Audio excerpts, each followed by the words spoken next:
தரும் நல் மருந்தே என் இயேசுவே, என் இயேசுவே. ஜீவன் தரும் நல் மருந்தே என் இயேசுவே, என் இயேசுவே. வழியும் சத்தியமும் ஜீவனுமானவர், வழியும் சத்தியமும் ஜீவனுமானவர். நித்திய ஜீவனை நம்மில் தருபவர், நித்திய ஜீவனை நம்மில் தருபவர். ஜீவன் தரும் நல் மருந்தே என் இயேசுவே, என் இயேசுவே.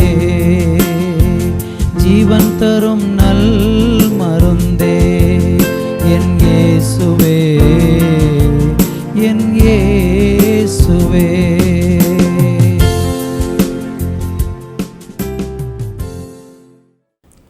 ஆண்டவருடைய பிள்ளைகளே, ஆண்டவராய் இயேசு கிறிஸ்துவின் நாமத்திலே உங்களை அன்போடு கூட நான் வாழ்த்துகிறேன்.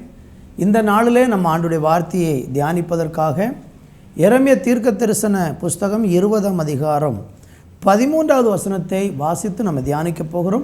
இப்பொழுது அந்த வேத பகுதியை வாசிக்க கேட்கலாம். கர்த்தரை பாடுங்கள், கர்த்தரை பாடுங்கள், கர்த்தரை துதியுங்கள், கர்த்தரை துதியுங்கள். அவர் எளியவனுடைய ஆத்துமாவை, அவர் எளியவனுடைய ஆத்துமாவை பொல்லாதவர்களின் கைக்கு தப்புவிக்கிறார், பொல்லாதவர்களின் கைக்கு தப்புவிக்கிறார். என்னை கவனிக்கிற அருமையான தேவனுடைய பிள்ளைகளே, வேதம் நமக்கு சொல்லுகிறது, கர்த்தரை பாடுங்கள், கர்த்தரை துதியுங்கள். ஏன் நம்ம கர்த்தரை பாடி அவரை துதிக்க வேண்டுமாம்? அவர் எளியவனுடைய ஆத்துமாவை பொல்லாதவர்களின் கைக்கு தப்புவிக்கிறார் என்று வேதம் சொல்லுகிறது. பொல்லாதவர்களுடைய செயல்கள் இந்த பூமியிலே நாளுக்கு நாள் பெருகிக் கொண்டே இருக்கிறது. நீதி செய்கிறவர்கள், உண்மையாய் வாழ்கிறவர்கள், உத்தமமாய் வாழ வேண்டும் என்று விரும்பக்கூடிய ஜனங்களுக்கு விரோதமாக பொல்லாத மனிதர்கள் நிறைய தீங்கான தீமையான காரியங்களை நாள்தோறும் செய்து கொண்டிருக்கிறதை நாம் அறிய முடிகிறது. நம்ம வாழக்கூடிய இந்த உலகம் என்பது பொல்லாங்கனால நிரம்பி இருக்கிறதை நம்ம அறிவோம். இந்த எரேமியா தீர்க்கதரிசியினுடைய வாழ்க்கையில் பார்த்திங்கன்னா, இவர் ஒரு புலம்பலின் தீர்க்கதரிசி என்று இவரை சொல்லுவார்கள். இந்த புலம்பலின் தீர்க்கதரிசியாகிய எரேமியா தன்னுடைய ஜனங்களுடைய பாதுகாப்பிற்காக அதிகமாக ஜெபித்தவரும், தன்னுடைய தேசம் பாழாய் போகாதபடிக்கு தேவனுடைய ஜனத்திற்கு தேவனுடைய ஆலோசனைகளை மிகுந்த தைரியமாக அவர்களுடைய குறைகளையும் பாவங்களையும் கண்டித்து பேசின ஒரு தீர்க்கதரிசியாக இந்த எரேமியாவை பார்க்க முடிகிறது. அவருடைய வாழ்க்கையில் அவர் இந்த இஸ்ரவேல் ஜனங்களுடைய பாவத்தின் தண்டனையாக இவர்கள் எல்லாரும் அடிமையாக அந்நிய தேசத்திற்கு கொண்டு போகப்படுவார்கள் என்கிற ஒரு காரியத்தை தீர்க்கதரிசி எச்சரித்து சொன்னார். உங்களுடைய பாவத்தின் பலனாக நீங்கள் பாபிலோன் தேசத்தில் போய் அடிமையாகி அங்கே 70 வருஷம் நீங்கள் அங்கே இருக்க வேண்டியது இருக்கும். கர்த்தர் உங்களை ஒப்பு கொடுப்பார். நீங்கள் எல்லாருமே அதற்கு கீழ்ப்படிஞ்சு நீங்கள் புறப்படுங்கள் என்று சொல்லி ஆண்டவர் சொன்னபோது, இவரை ஒரு பொய் தீர்க்கதரிசியாக சித்தரித்து இவரை துன்புறுத்துகிறதை அந்த அதிகாரத்தின் துவக்கத்தில் நம்ம பார்க்க முடிகிறது. அந்த தீர்க்கதரிசியை அன்றைக்கு ஆசாரியனாக இருந்த ஒரு மனுஷன், பஸ்கூர் என்கிற ஆசாரியன் என்ன செய்கிறான் என்றால், அவனை அடித்து சிறைச்சாலையில் தள்ளுகிறதை நீங்கள் 20ஆம் அதிகாரம் 2வது வசனத்தில் பார்க்க முடிகிறது. அவன் சிறையில் மிகுந்த துன்பம் அனுபவித்து கொண்டு காவலறையில் கிடந்ததாக அவனை குறித்து வேதம் நமக்கு சொல்லுகிறது. அவனுடைய வாழ்க்கையில் நிறைய துன்பங்கள் வந்துச்சு, ஏராளம் பாடுகளை அவன் அனுபவித்தான். 7வது வசனத்தை வாசிக்கும்போது அங்கே வேதம் சொல்லுகிறது, வாசிக்க கேட்போம். கர்த்தாவே என்னை இணங்க பண்ணினீர், என்னை இணங்க பண்ணினீர், நான் இணங்கினேன்.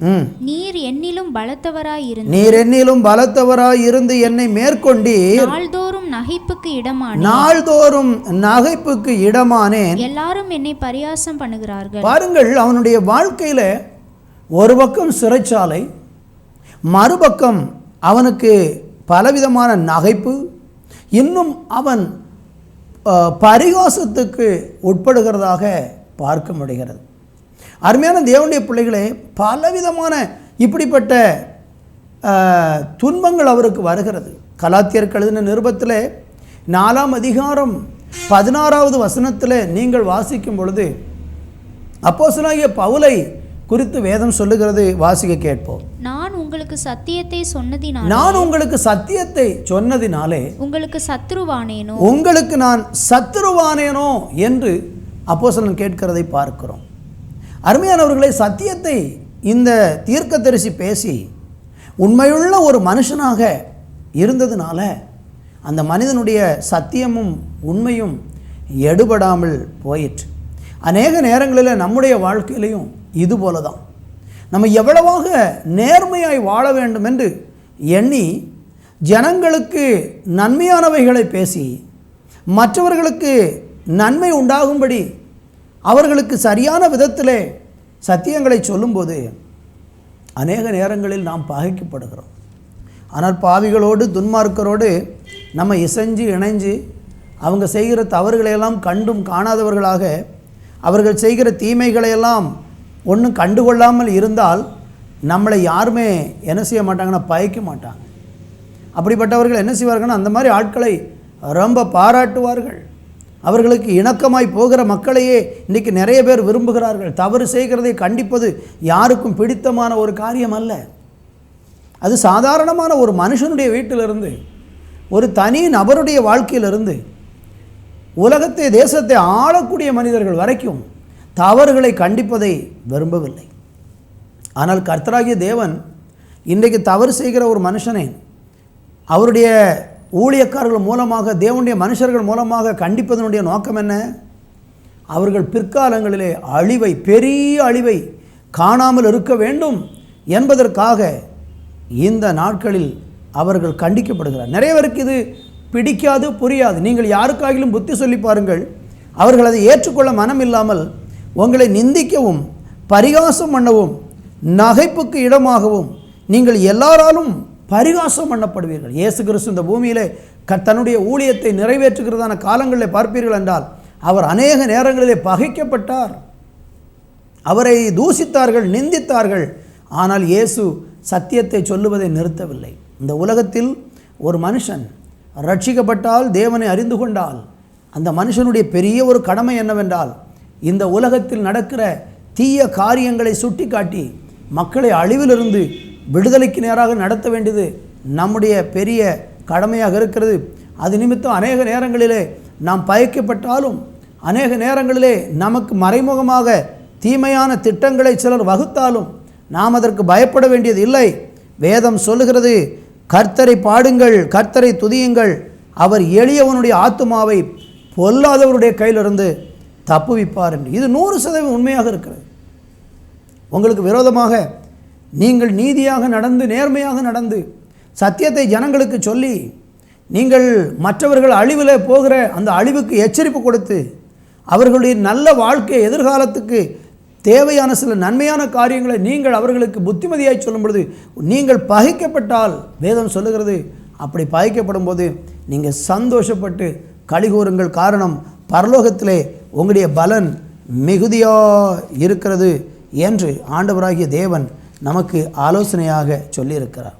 அப்படி மற்றவர்கள் நம்மளை பகைத்து தூசித்து நமக்கு விரோதமாக செயல்படும் போது நீங்கள் கவலைப்பட வேண்டாம். மத்தேயு சுவிசேஷம் 5ஆம் அதிகாரம் 11வது வசனம் இப்படி சொல்லுகிறது, என் நிமித்தம் உங்களை நிந்தித்து துன்பப்படுத்தி பலவிதமான தீமையான மொழிகளையும் உங்கள் பெயரில் பொய்யாய் சொல்வார்கள், ஆனால் பாக்கியவான்களாய் இருப்பீர்கள். அடுத்த வசனம், சந்தோஷப்பட்டு களிகூறுங்கள், பரலோகத்தில் உங்கள் பலன் மிகுதியாயிருக்கும்.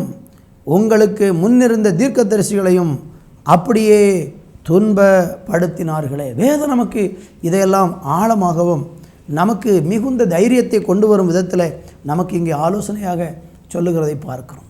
அநேக நேரங்களிலே நாம் துன்பப்படுவதனுடைய காரணத்தை நாம் நினைத்து மிகவும் சோர்ந்து போய்விடுகிறோம். என்னை கவனித்து கொண்டிருக்கிற அருமையான தேவனுடைய பிள்ளைகளை, அநேக நேரங்களில் இந்த காரியங்கள் நடக்கிறது. நமக்கு விரோதமாக சிலர் செயல்படும் போது, நமக்கு விரோதமாக தீமை செய்யும்போது நம்முடைய மனதில் ஒரு எண்ணம் வருகிறது. என்ன எண்ணம்? இனி நான் ஒரு நாளும் இப்படிப்பட்ட காரியங்களை செய்வதில்லை என்று, நான் இனி ஆண்டவருடைய நாமத்தை பிரஸ்தாபம் பண்ணாமலும் பேசாமலும் இருப்பேன் என்று அநேக நேரங்களில் நாமளே அந்த சத்தியத்தை சொல்லுகிறதை விட்டு நாம் விலகி போகிறதை பார்க்க முடிகிறது. இந்த வார்த்தையை கேட்டுக்கொண்டிருக்கிற அருமையானவர்களே, ஒருவேளை தீர்க்கதரிசியை போல உங்களுடைய வாழ்க்கையிலையும் பலவிதமான துன்பம் வரும்போது நீங்கள் ஸ்தோத்திரம் ஆண்டவரை பிரஸ்தாபம் பண்ணாமலும் இனி கர்த்தருடைய நாமத்தை நான் பேசாமலும் இருப்பேன் அப்படின்னு சொல்லி நீங்கள் சொல்கிறீங்கன்னா, உங்களுக்குள்ளே இருக்கக்கூடிய தேவனுடைய வார்த்தை, உங்கள் நாவிலே உங்கள் இருதயத்துக்குள்ளே தேவன் தந்திருக்கிற அவருடைய சத்திய வசனம் என்ன சொல்லுகிறது பாருங்கள். ஆனாலும் அவருடைய வார்த்தை என் எலும்புகளில் அடைபட்டு எரிகிற அக்கினியைப் போல என் இருதயத்தில் இருந்தது என்று சொல்லுகிறார்.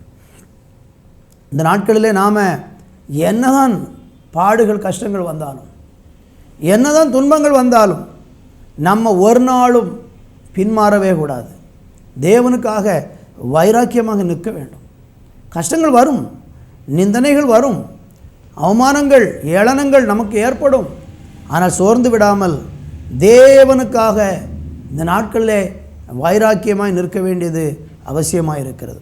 இன்னும் நீங்கள் வேதத்தில் அப்போஸ்தலர் நடவடிக்கைகள் 4ஆம் அதிகாரத்தில் 3வது வசனத்தை நீங்கள் படித்து பார்த்தீங்கன்னா, அங்கு வேதம் என்ன சொல்லுகிறது? வாசிக்க கேட்கலாம். அவர்களை பிடித்து சாயங்காலமாய் இருந்தபடியினாலே மறுநாள் வரைக்கும் காவலிலே வைத்தார்கள். பாருங்கள், சத்தியத்தை அறிவித்ததினால், சத்தியத்தை பிரசங்கித்ததினால் அப்போஸ்தலர்களை பிடித்து காவலிலே வைத்தார்கள். இரவு முழுவதும் அவர்கள் காவலில் இருக்கிறார்கள். சாயங்காலமாக இருந்தவன மறுநாள் வரைக்கும் அவங்க சிறையில் துன்பம் அனுபவித்தார்கள். அவர்களுக்கு இடப்பட்ட கட்டளை என்ன தெரியுமா? இந்த இயேசுவை நீங்கள் எந்த காரணத்தினாலும் பிரசங்கமே செய்யக்கூடாது என்று அவர்களை எச்சரிக்கிறதை பார்க்கிறோம். அங்கே நீங்கள் பாருங்கள், 18வது வசனத்தை வாசிக்கும்போது வேதம் என்ன சொல்லுகிறது? வாசிக்க கேட்போம். அவர்களை அழைத்து இயேசுவின் நாமத்தை குறித்து எவ்வளவும் பேசவும் போதிக்கவும் கூடாது என்று. எவ்வளவு ஒரு துன்புறுத்தல் பாருங்கள்! இயேசுவை குறித்து நீங்கள் பிரசங்கிக்கவும் போதிக்கவும் கூடாது என்று அவர்களுக்கு கட்டளையிட்டார்கள். ஆனால் அப்போஸ்தலர்கள் அதை கண்டு பயந்தார்களா? சத்தியம் அவருடைய இருதயத்தில் இருந்ததுனால அது அவங்க இருதயத்துக்குள்ளே பற்றி, எப்படி எரேமியா தீர்க்கதரிசியினுடைய எலும்புகளுக்குள்ளே அந்த தேவனுடைய வார்த்தையானது அப்படியே அனல் கொண்டு பற்றி எரிந்து கொண்டிருந்ததுனால அவரால் சத்தியத்தை சொல்லாமல் இருக்க முடியல. ஆனால் தீர்க்கதரிசி இங்கே அப்போஸ்தலர்கள் அதைத்தான் செய்கிறாங்க. 20வது வசனத்தில் பாருங்கள், நாங்கள் கண்டவைகளையும் கேட்டவைகளையும் பேசாமல் இருக்கக்கூடாதே. பாருங்கள், அவர்களுக்கு துன்பம் ஏற்படுத்தி அந்த சத்தியத்தை சொல்ல விடாமல் அவர்களை பல விதத்தில் நெருக்கினார்கள், உத்தரவிட்டார்கள். ஆனால் அவர்கள் என்ன செய்யவில்லை? ரொம்ப தைரியமாக சுவிசேஷத்தை நாங்கள் சொல்லாமல் இருக்கிறது எப்படி, கண்டவைகளையும் கேட்டவைகளையும் நாங்கள் எப்படி அறிவிக்காமல் இருக்க முடியும் என்று மிகுந்த தைரியமாகவும் வைராக்கியமாகவும் அவர்கள் சுவிசேஷத்தை அறிவித்தார்கள். எதனால் தெரியுமா? வேதம் சொல்லுகிறது, எளியவருடைய ஆத்துமாவை ஆமென் பொல்லாதவர்களுடைய கைக்கு தேவன் தப்புவிப்பார் என்கிற ஒரு நம்பிக்கை தான். நான் உங்களுக்கு சொல்ல விரும்புகிறேன், நீங்கள் எளியவர்களாக இந்த உலகத்திலே சாதாரணமான ஒரு மனுஷனாக, ஆனால் தேவனை அறிந்த ஒரு மனிதனாக நீங்கள் இந்த உலகத்தில் நீதிக்காக, சத்தியத்துக்காக, உத்தமத்திற்காக, உண்மைக்காக வாழ வேண்டும் என்று வைராக்கியமாக இருக்கும்போது உங்களை என்னதான் துன்புறுத்தினாலும் நீங்கள் கலங்க வேண்டியதில்லை, பயப்பட வேண்டியதில்லை. காரணம், எளியவர்களுடைய ஆத்துமாவை பொல்லாதவருடைய கைக்கு நம்முடைய தேவனாகிய கர்த்தர் நிச்சயமாய் தப்புவிப்பார். ஒருபோதும் பொல்லாதவருடைய கையிலே தேவன் நம்மளை விட்டு விடுவதில்லை. நாம் தைரியமாக ஆண்டவரை குறித்து ஸ்தோத்திரம் தைரியமாக அறிவித்தால் ஆண்டவருடைய நாமம் மகிமைப்படும். அதன் மூலமாக தேசம் ஒரு பரிசுத்தத்துக்கு நேராகவும் சத்தியத்துக்கு நேராக நடத்தப்படும். அங்கே நீங்கள் படித்து பார்த்தீங்கன்னா 10வது வசனத்தில் எரேமியாவுக்கு என்ன நடந்துச்சு பாருங்கள், வாசிக்க கேட்கலாம். அநேகர் சொல்லும் அவதூறை கேட்டேன், பயம் சூழ்ந்திருந்தது. பயம் சூழ்ந்திருந்தது. அறிவியுங்கள், அப்பொழுது நாங்கள் அதை அறிவிப்போம் என்கிறார்கள். என்னோட சமாதானமாய் இருந்த அனைவரும் நான் தவறி விழும்படி காத்திருந்தேன். இவனுடைய வாழ்க்கையில பாருங்கள் எவ்வளவு பிரச்சனைகளை சந்தித்திருக்கிறார் பாருங்க. அநேகர் சொல்லும் அவதூறை கேட்டேன், பயம் சூழ்ந்திருந்த. ஒரு எளிய மனுஷன் இந்த பூமியில் உண்மையாக வாழும்போது அவனுக்கு ஏற்படுகிற துன்பம் தான் அவன் மிகுந்த பயம் சூழ்ந்த நிலையில் காணப்பட்டான். நாம் பயப்பட வேண்டியதில்லை, நம்ம கலங்க வேண்டியதில்லை. அநேகர் சொல்லும் அவதூறு, அவனுக்கு விரோதமாக நிறைய அவதூறுகள் இழைக்கப்பட்டது. இவன் பொய்யன் என்றும் இவன் ஒரு பொய்யான தீர்க்கதரிசி என்றெல்லாம் அவனை சொல்லி அவன் மேலே குற்றம் சாட்டி அவனை எல்லா விதத்திலும் பகைத்தார்கள். ஆனால் அவதூறை கேட்டேன், பயம் சூழ்ந்திருந்தது. என்னோடு சமாதானமாக இருந்த அனைவரும் நான் தவறி விழும்படி காத்திருந்தார்கள்.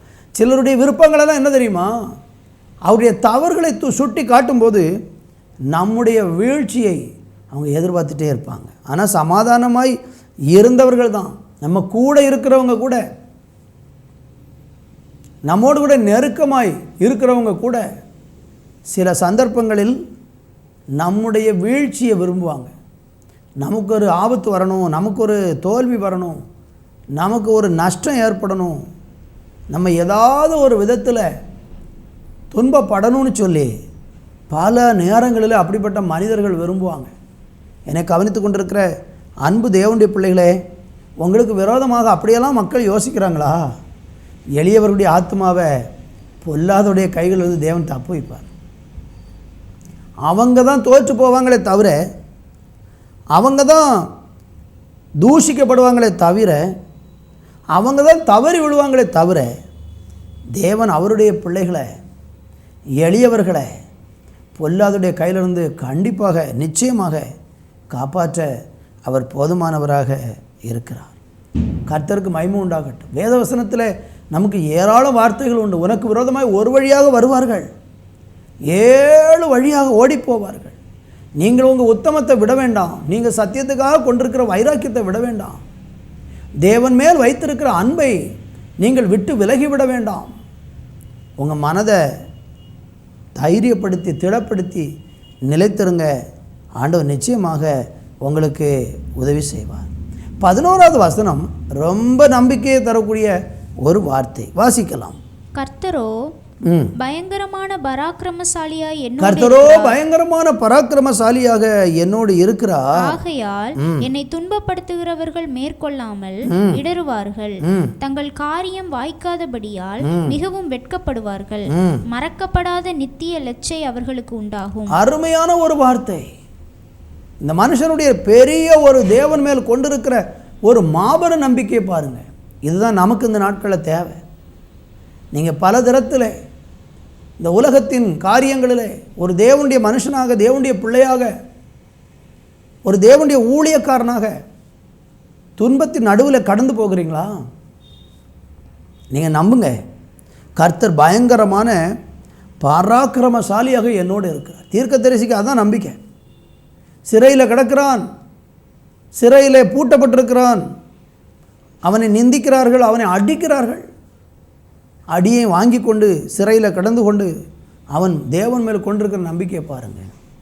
கர்த்தரோ பயங்கரமான பராக்கிரமசாலியாக என்னோட இருக்கிறார். ஆகையால் என்னை துன்பப்படுத்துகிறவர்கள் மேற்கொள்ளாமல் இடறுவார்கள். நான் ஆரம்பத்தில் சொன்னேன், நமக்கு தீமை உண்டாக்குறவங்க, நமக்கு நம்முடைய வீழ்ச்சியை, நம் தவறி விழுவதை காத்திருக்கக்கூடிய நம்ம கூட இருக்கிறவங்க தான் என்ன செய்ய போகிறாங்கன்னா, அவர்கள் இடறி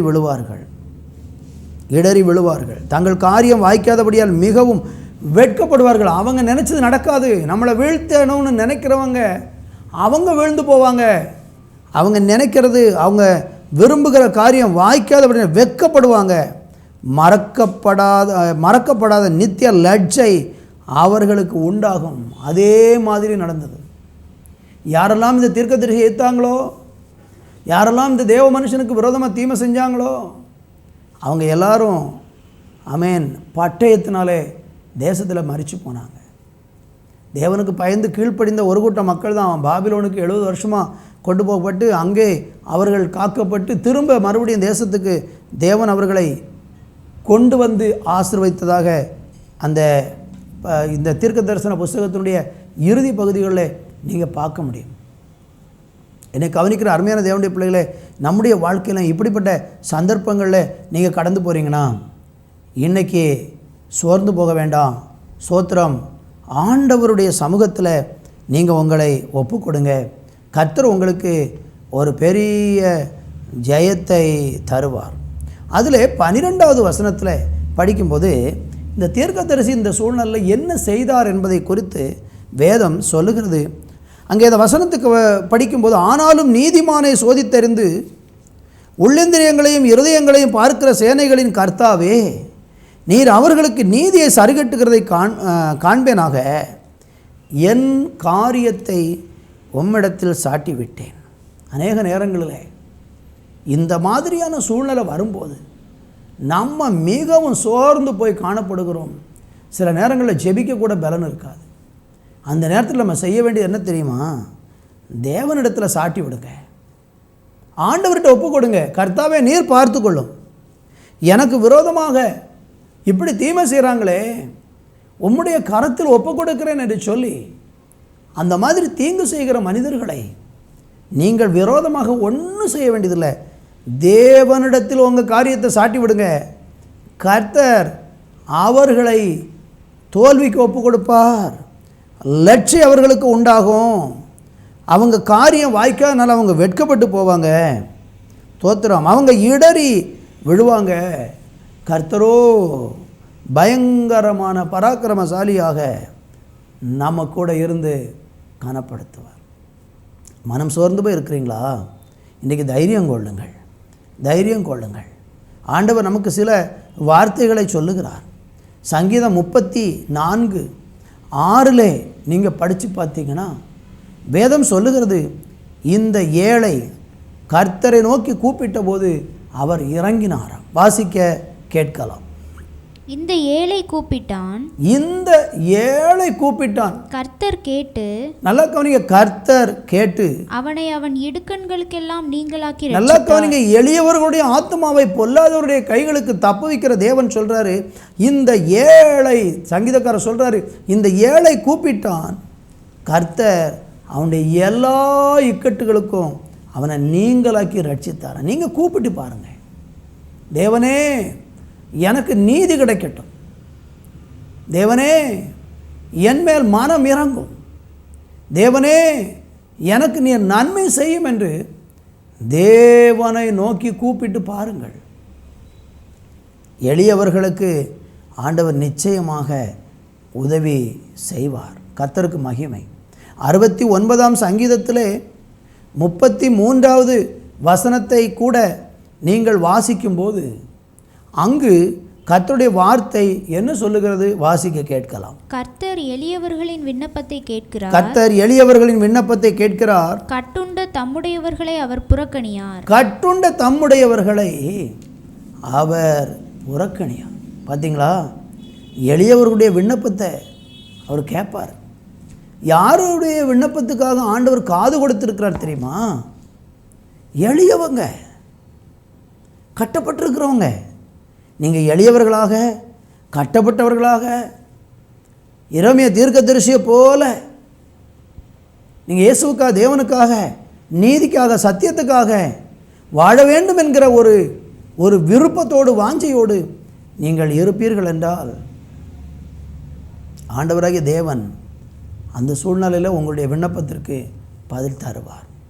109ஆம் சங்கீதத்தில் 31வது வசனத்தை படிக்கும்போது வேதம் சொல்லுகிறது, எளியவனுடைய ஆத்துமாவை ரட்சிக்க அவர் வலது பாரசத்தில் அவனுக்காக நிற்பாராம். உங்களுடைய ஆத்துமாவை உங்களுக்கு நன்மை செய்யும்படியாக எளியவனுடைய ஆத்துமாவை பொல்லாதவனுடைய கைகளுக்கு தப்புவிக்கிற தேவன் எளியவனுடைய ஆத்துமாவை ரட்சிக்க அவர் வலது பாரசத்தில் நிற்பாராம். நம்முடைய வலது பாரசத்தில். கர்த்தருக்கு மகிமை உண்டு. எவ்வளோ நம்பிக்கையான ஒரு வார்த்தையை தேவன் சொல்கிறார். உங்களுடைய ஏழ்மையை பயன்படுத்தி சிலர் உங்களை அடிமைப்படுத்த நினைக்கலாம். உங்களுடைய இயலாமையை பயன்படுத்தி சிலர் உங்களை மேற்கொள்ள நினைக்கலாம்.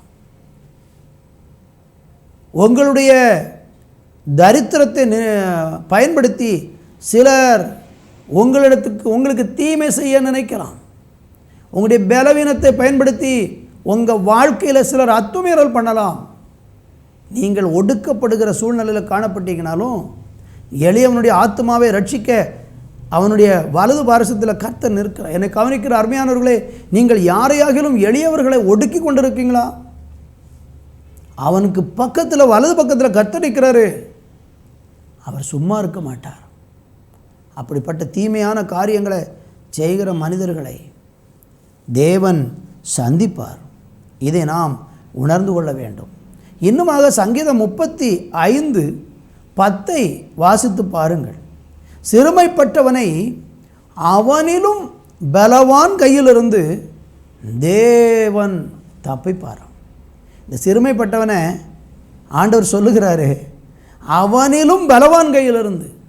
இந்த சிறுமைப்பட்டவங்களுக்கு அவங்க மேலே அதிகாரம் செலுத்துகிறவங்க இருக்காங்க பாருங்கள், அவங்க கையிலிருந்து கர்த்தர் தப்பு வைப்பாராம். என்றைக்கும் கர்த்தர் எளிமையானவர்களுடைய சிறுமைப்படுகிற ஏழைகளுக்கு மிகவும் ஆதரவாக இருக்கிறார். இன்றைக்கி அநேகர் தங்களுடைய செல்வந்தர்களாக இருந்து கொண்டு தங்களுடைய அதிகாரத்தையும் பணத்தையும் பயன்படுத்தி ஏழ்மையான மக்களை ஒடுக்குறாங்க. அவங்க நினைக்கிறாங்க இவங்க பதில் செய்ய மாட்டாங்க, நம்ம தான் அவங்கள மேற்கொள்கிறோமே, நம்ம தான் அவங்களுடைய பணத்தை அபகரிச்சிட்டோமே, நம்ம தான் ஜெயிச்சிட்டோம்னு நினைக்கிறீங்க. நீங்கள் அது உங்களுக்கு கிடைச்ச ஜெயம் அல்ல, அது உங்களுடைய அழிவுக்கு ஆரம்பமாக மாறிடும். எச்சரிக்கையாக சொல்ல விரும்புகிறேன். ஒரு நாளும் ஒரு எளிமைப்பட்ட சிறுமைப்பட்ட ஒரு மனுஷனை நீங்கள் துன்புறுத்துகிறதை ஒரு நாள் உங்கள் வாழ்க்கையில் செய்யாதீங்க. ஏசாயா தீர்க்க தரிசன புஸ்தகம் 25ஆம் அதிகாரம் 4வது வசனத்தை வாசிக்க கேட்கலாம். கொடூரமானவர்களின் சீரல் மதிலில் மோதி அடிக்கிற பெரு வெள்ளத்தை போல் இருக்கையில் நீர் ஏழைக்கு கவனியுங்கள், நீர் ஏழைக்கு பலனும் நெருக்கப்படுகிற எளியவனுக்கு திடனும் பெரு வெள்ளத்துக்கு தப்பும் அடைக்கலமும் வெயிலுக்கு ஒதுங்கும் நிழலும். அவர் ஏழைகளுக்கு உதவுகிறவர். ஏழைகளுக்கு கொடூரமானவர்களின் சீரல் மதில்கள் மேலே மோதி அடிக்கும் சில நேரம். ஆனால் ஏழைகளுக்கு ஆண்டவர் ஆதரவாக இருக்கிறார் என்று வேதம் சொல்லுகிறது. ஒருவேளை இந்த சூழ்நிலையில் நீங்கள் மிகவும் நெருக்கப்பட்டு இந்த பூமியில் எனக்கு நீதியே கிடைக்காது, எனக்கு நியாயமே கிடைக்கலன்னு சொல்லி மிகுந்த மன வருத்தத்தோடு இருக்கிறீங்களா? கலங்க வேண்டாம். இதெல்லாம் தாண்டி இந்த பூமியில் அனுபவிக்கிற ஒவ்வொரு பாடுகளுக்கும் பரலோகத்தில் ஒரு மிகுந்த பிரதிபலனை ஆண்டவர் வச்சிருக்கிறார். வெளிப்படுத்தின விசேஷம் 7ஆம் அதிகாரத்தில் 14 17 வரை படித்து பாருங்கள். அங்கு வேதம் சொல்லுகிறது, பரலோகத்தில் ஒரு பெரிய கூட்டம் மக்கள் நிற்கிறாங்க. அங்கே யோவான் தரிசனத்தில் அதை கண்டு இவர்கள் யார் என்று கேட்டபோது அங்கே சொல்லுகிற பதில் என்ன? இவர்கள் மிகுந்த உபத்திரவத்திலிருந்து வந்தவர்கள், இவர்கள் தங்கள் அங்கிகளை ஆட்டுக்குட்டியானவருடைய இரத்தத்தில் தோய்த்து வெளுத்தவர்கள். ஆனபடியினால் இவர்கள் தேவனுடைய சிங்காசனத்துக்கு முன்பாக இருந்து இரவும் பகலும் அவருடைய ஆலயத்தில் அவரை சேவிக்கிறார்கள். சிங்காசனத்தின் மேல் வீற்றிருக்கிறவர் அவர்களுக்குள்ளே வாசமாக இருப்பார். அவர்கள் இனி பசி அடைவதும் இல்லை, இனி தாகம் அடைவதும் இல்லை, வெயிலாவது உஷ்ணமாவது அவர்கள் மேல் படுவதும் இல்லை. சிங்காசனத்தின் மத்தியில் இருக்கிற ஆட்டுக்குட்டியானவரை இவர்களை மேய்த்து இவர்கள் ஜீவ தண்ணீர் உள்ள ஊற்றுகள் அண்டைக்கு நடத்துவார். தேவன் தாமே இவர்களுடைய கண்ணீர் யாவையும் துடைப்பார். இந்த பூமியில் நீங்கள் ஒடுக்கப்பட்டு துன்பப்படும் போது நீங்கள் சகித்து கொள்ள வேண்டும். காரணம், நமக்கு ஒரு பெரிய அடைக்கலமாக தேவன் இருக்கிறார். ஒரு நாள் வரப்போகிறது. இந்த பூமியின் வாழ்க்கை முடிந்து நாம் இந்த உலகத்தை விட்டு தேவனுடைய ராஜ்யத்திற்குள்ளே கடந்து செல்லும் போது அந்த தேவனுடைய ராஜ்யத்தில் ஒரு பெரிய ஆறுதல், ஒரு பெரிய சமாதானம், ஒரு பெரிய மகிழ்ச்சி, நம்முடைய கண்ணீர், இந்த உலகத்தில் அனுபவித்த எல்லா துன்பத்துக்கும் ஒரு பலனை நித்திய ஜீவனில் கர்த்தர் வச்சிருக்கிறார். அதனால தான் தேவ மனிதர்கள், அப்போஸ்தலர்கள் எல்லாருமே அந்த பாடுகளை தைரியமாக சகிக்கிறதுக்கு தங்களுடைய வாழ்க்கையில் இடம் கொடுத்தாங்க. நீங்கள் சகித்து கொள்ளுங்கள், பொறுமையாக இருங்கள். நிச்சயமாக இந்த பூமியிலும் தேவன் நீதி செய்வார், நித்தியத்திலும் ஒரு பலனை கட்டளையிடுவார். ஜெபிக்கலாமா? அன்பின் பிதாவே, நாங்களுமே ஸ்தோத்திரிக்கிறோம். பல சூழ்நிலைகளில் எளிய நிலையிலே ஒடுக்கப்படுகிற மக்களுக்காக நான் ஜெபிக்கிறேன். அவங்க வாழ்க்கையில் அவங்க ஒடுக்கப்பட்டு வேதனைப்பட்டு துன்பத்தை ஆண்டவரே சகிக்க முடியாமல் மிகுந்த கண்ணீரோடு வேதனையோடு பாரத்தோடு இந்த நாட்களை இருக்கிறார்கள் என்றால் கர்த்தராகிய தேவன் உங்கள் பிள்ளைகள் மேலே மனமிறங்க வேண்டும் என்று ஜெபிக்கிறேன். உங்கள் வாழ்க்கையை பிரகாசமாக மாற்றுங்க. இந்த பொல்லாத மனிதர்களுடைய கைகளுக்கு விலக்கி அவர்களை மீட்டு ரட்சிப்பீராக. ஆண்டவரே, ஆண்டவரே, எளிமையானவர்களை ஆண்டவரே பொல்லாதவருடைய கையிலிருந்து தப்பு வைக்கிற தேவன் உங்கள் பிள்ளைகளை இன்றைக்கு அப்படிப்பட்ட கொடூரருடைய கையிலிருந்து தப்பு வைப்பீராக. யாரெல்லாம் அப்படி கொடூருடைய கையில் அகப்பட்டு ஆண்டவரே ஸ்தோத்திரம் வேதனை அனுபவித்துக் கொண்டிருக்கிறார்களோ அவர்களை நீங்கள் விடுதலையாக்குவீராக என்று ஜெபிக்கிறேன். அப்படி செய்கிற நல்ல கிருபைக்காய் நன்றி. இயேசுவின் நாமத்தில் பிதாவே, ஆமென், ஆமென். தேவனுடைய பிள்ளைகளே, மற்றொரு நிகழ்ச்சியில் உங்களை சந்திக்கும் வரைக்கும் தேவ சமாதானம் உங்களோடு இருப்பதாக. ஆமென், ஆமென்.